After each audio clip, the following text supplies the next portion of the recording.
Desember tahun 1969. Tanggalnya lupa. Mungkin karena hari itu terlalu menyenangkan. Atau mungkin juga karena pengaruh badai endorfin yang begitu kuat, yang baru saja terjadi di sekitarnya. Yang auranya saja cukup membawanya dalam sebuah euforia. Dopamin, oksitosin, dan adrenalin. Mereka yang baru saja berkolaborasi dengan sebuah pertunjukan meriah dari gerak otot, sedikit liur yang bercampur, dan kelenjar keringat yang terus-menerus berproduksi. Berpadu dengan simfoni lagu klasik dari suasana malam yang temaram. Tapi ini bukan soal mereka, bukan soal pergumulan itu, apalagi soal gituan, yang berusaha dibalut lagu klasik dan sedikit drama romantisme. Untuk Anda yang masuk karena clickbait dan terjebak dalam beberapa detik pertama, atau terhipnotis gambar tak senonoh dari sebuah thumbnail eksperimental dengan judul berwarna-warni, dan sebuah kenyataan bahwa ini hanyalah 3 detik pertama untuk membeli 1 menit berikutnya, mungkin Anda harus kecewa. Tapi sekali lagi ini bukan tentang itu, bukan soal pergumulan itu, apalagi tetek bengek romantismenya. Ini adalah tentang kehidupan sebuah sel berukuran 0,05 mm yang sebelumnya terjebak dan berdesakan dalam sebuah ruang berbentuk bundar berdiameter 3 cm yang pengap. Orang-orang menyebutnya testis, tapi dulu ia menyebutnya sebuah dunia. Dan ini adalah hari kebebasannya. Untuk pertama kalinya, Maya keluar dengan berdesakan melalui sebuah saluran kecil dan meluncur seperti sebuah roket dengan kecepatan tinggi. Maya berenang bebas di antara lorong-lorong gelap menuju pusaran serviks bersama jutaan makhluk sebesar dirinya. Ia tidak mengerti kenapa setiap tubuh harus berenang secepat itu. Ya, mungkin karena hari itu begitu menyenangkan. Sejenak ia merayakan kebebasannya, merenungi keberadaan dirinya, eksistensinya. Sebuah realitas hidup yang silih berganti tanpa henti. Dari tidak ada menjadi ada, dari hidup menjadi bertahan hidup. Dan sekarang dalam lorong-lorong gelap ini, sebuah arena balapan, yang entah kenapa ia sekarang menjadi salah satu pesertanya, yang dipilih menjadi kandidat entah oleh siapa dari bekas pesta pergumulan sedetik yang lalu. Kebebasan, sebuah kata-kata baru dalam kamusnya, yang ia pilih sendiri hanya untuk sedikit mengaburkan realitasnya. Yang kelak dalam kehidupannya yang lain, ia benar-benar merasa terasing dengan maknanya. Tapi apa sih makna sebenarnya dari kebebasan itu? Sebab euforia itu hanya datang sesaat saja, seperti sebuah sensasi sekilas yang menjalar di tubuhnya serupa suntikan morfin. Lingkungan asam, lendir serviks yang kian menebal, dan makhluk-makhluk mengerikan tiba-tiba saja menghadang dan bisa saja membuatnya mati.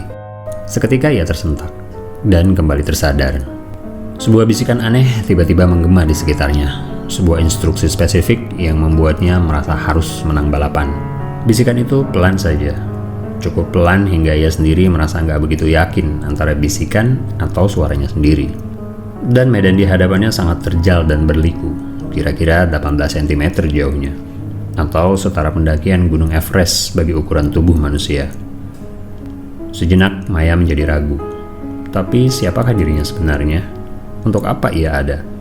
Lalu siapakah bisikan misterius itu?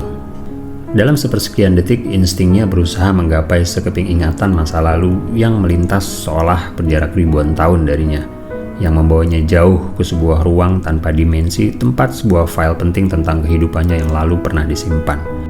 Sebuah realitas lain dalam kehidupannya yang kali ini ia bahkan tidak punya akses ke sana. Sebuah data yang tidak berhasil ia panggil. Maya hanya bisa menduga-duga dari potongan-potongan gambar tak jelas yang berkelebat cepat dalam ruang memorinya, yang sebentar lagi akan dihapus sama sekali. Mungkin dulu ia adalah bunga, atau buah mangga, atau mungkin juga sepotong ikan asin, atau bisa jadi juga secuil cabai hijau yang nyelip di gigi seseorang, siapa tahu ya kan? Tubuhnya hanya seberat 20 juta makhluk sepertinya per milimeter. Ia bisa jadi apa saja. Maya benar-benar mengalami amnesia, seperti segelas kopi yang baru saja dicuci, bening tanpa noda. Sementara dalam sepersekian detik berikutnya, instingnya yang lain memaksa dirinya berada dalam realitas yang lain, eksistensinya yang lain, yang tampak lebih nyata di hadapannya. Ancaman asam dan makhluk-makhluk mengerikan ini seakan tidak memberinya sedikit pun ruang dan waktu untuk mengingat. Medan asam ini bukan main-main. Mereka bisa melelehkan tubuhnya kurang dari sepersekian detik, yang mungkin akan membawanya pada realitasnya yang lain. Mungkin air seni atau sisa-sisa muntahan, atau bisa jadi keputihan, siapa tahu. Tapi bisikan aneh itu datang lagi. Kali ini dia memberinya les kilat soal kalkulus, yang dengannya ia tiba-tiba bisa menghitung jumlah konsentrasi kalsium di sekitarnya dan memperhitungkan jarak dan kecepatan serta kestabilan gerak ekornya, menghindari terjangan makhluk-makhluk buas dan cairan asam yang menakutkan. Maya bergerak secepat ia bisa. Ia berbelok pada sebuah tikungan tajam dan berputar membuat gerakan spiral seperti sebuah tarian mengikuti aroma penarik sel sperma. Sejenak ia terhipnotis. Tujuannya cuma satu, sel telur, dan Maya membawakan sebuah pesan untuknya, sederet informasi genetik. Setidaknya itulah kata bisikan tadi. Tapi siapakah sel telur itu? Di manakah ia berada? Entahlah, ia hanyalah sebentuk makhluk mikroskopik yang berada entah di mana. Dan ia tidak pernah mengenal seorang pun makhluk seperti dirinya yang pulang dalam perjalanan mengerikan seperti itu dan memberitahukan petanya. Ini bukan seperti mekanisme adaptasi jerapah yang belajar memanjangkan lehernya demi bertahan hidup. Ini adalah sebuah konstruksi yang jauh lebih rumit tentang kehidupan, atau evolusi jika Anda harus menyebutnya begitu. Setidaknya pendapat Anda akan berakhir dalam sebuah ruang perdebatan tak berujung soal gagasan tentang seleksi alam dan penciptaan, tempat para preformasionis dan epigenesis beradu argumen soal rekonstruksi kehidupan manusia. Mereka yang selama ribuan tahun belum menemukan kejelasan pasti soal siapa kita, dari mana kita berasal, dan untuk apa kita ada. Yang sebagian dari mereka memberanikan diri mengambil data yang terlalu sedikit demi kesimpulan absurd tentang sebuah kecelakaan kosmik. Sementara sebagian lainnya mengambil jalan lain dengan sebuah gagasan tentang takdir dan Tuhan.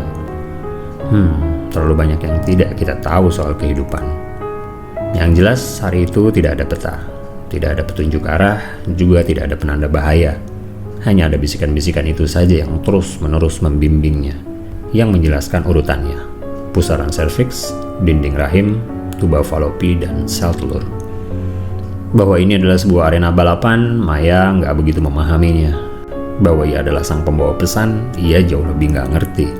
Bahwa ini adalah soal hidup dan bertahan hidup, terus terang, Maya agak sedikit pusing memahaminya. Ia baru saja berkenalan dengan hidup kemarin sore, atau setidaknya itulah kata memori kecilnya yang baru saja diinstal ulang, yang siklus hitungannya baru sekitar 1000 detik yang lalu. Dan kali ini di hadapannya seorang kenalannya yang baru, sebuah aroma kematian. Coba lihat, di sebelah-sebelahnya teman-temannya bergelimpangan tanpa daya, sebanyak kurang lebih setengah populasi kota Jakarta, hancur berkeping-keping oleh pusaran makhluk mengerikan bernama imunitas dan larutan asam yang menggerus siapapun yang tak dikenalnya tanpa ampun. Maya terjebak di antara probabilitas absurd bernama hidup dan ratusan juta kemungkinan kematian yang jumlahnya nggak seimbang. Tapi hari yang aneh itu memang benar-benar aneh. Maya menjadi satu-satunya yang tersisa dalam keadaan hidup. Dan hari itu adalah hari kemenangannya. Kebebasan itu tentang maknanya yang masih ia selami eksistensinya. Dalam sisa-sisa tenaganya, Maya sampai pada sel telur, memutuskan ekornya persis seperti kata bisikan tadi, dan berhasil masuk ke dalamnya. Lalu bisikan itu menghilang, dan Maya pun tertidur.